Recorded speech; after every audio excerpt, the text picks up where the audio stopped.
river of integration. Probably the most unpopular model of all of the ones I do. I get this repeatedly from clients, probably because of what it means. So this is an old version of it, so bear with me. This is actually my work, and I don't profess to have any kind of skill in this area, but I want you to notice where you are. You are here. This is the case where, let's just say you're facing a monumental decision. You're being triggered, on the verge of going from trigger to flood. You're trying to lose weight. You're at the verge of a divorce. You've got bipolar. You keep going from depressed to manic. Whatever it might be. You're tired of yelling at your spouse or your children. You're tired of fill in the blanks. You are there. Look what's right in front of you. 3 massive pains. We have been erroneously taught a myth that pain is bad. Our medical community in the late 90s came up with this idea that they're now going to assess if you have pain and what level of pain you have. And if I understand it right, they're incentivized to reduce your pain. That's asinine. There's nothing wrong with pain. As a matter of fact, without pain, it will be worse. So the idea is that we accept pain for what it is, a teaching tool. It's a heads up. It's a red flag. It's something on the radar screen. Pain is okay, but pain is like a bully. It's a closet coward. If you hit pain straight on, pain reduces. So again, looking at the model, you are here. If you face pain straight on, but get scared and you jump off the river, you see the goal is to stay in the river. The goal is to keep going straight down the rapids. And if you hit the rapids straight on, notice what happens to the pain. It's a lot smaller and it's a lot less. Remember, pain's a closet coward. Pain almost always, as a general rule, can be harnessed. And as long as you accept it, it's much easier to live with harnessed, controlled pain than a numbed body and a numbed mind. Western medicine will have you medicate everything, which doesn't take away the problem.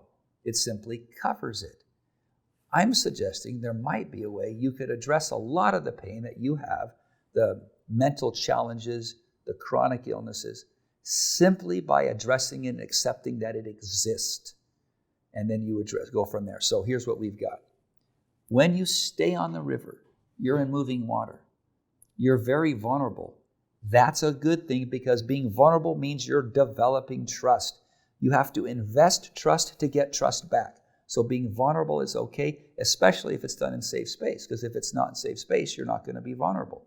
I'm not going to invest my money in a market that's going down consistently, regularly, all the time. That's not safe space. It might be familiar, but it's not safe. So I'm not going to allow myself to be vulnerable in a place that's not safe. I live in a world of acceptance, and I'm living in the now, not yesterday, not tomorrow. But when I jump off the river, pain scares me. I'm into still water, not moving water. I'm exposed, not vulnerable. Exposed. Picture being strung out on the desert floor with Indians all around shooting arrows at you. You're just laying there, nothing to do. You can't do anything. That's exposed.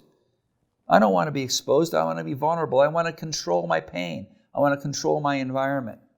I'm in familiar space. Why do women go back to their beating husbands, to their brutal bully husbands or boyfriends?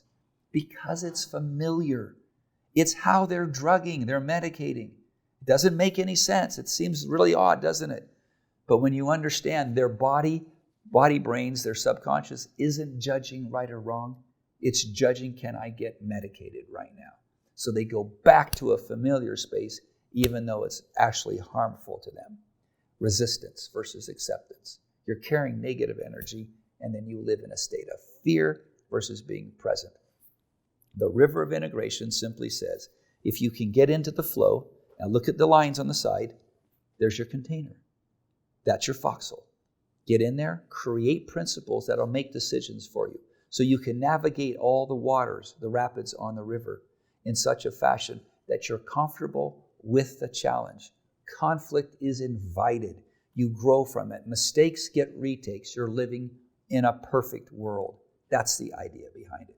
So, river of integration, Uncomfortable to understand that you might be jumping off, but really refreshing when you understand all these different tools you're getting to jump back into the river inside your container based on principles so you can be in moving water. You can be vulnerable. You can be safe, live in acceptance, and ultimately live in the now.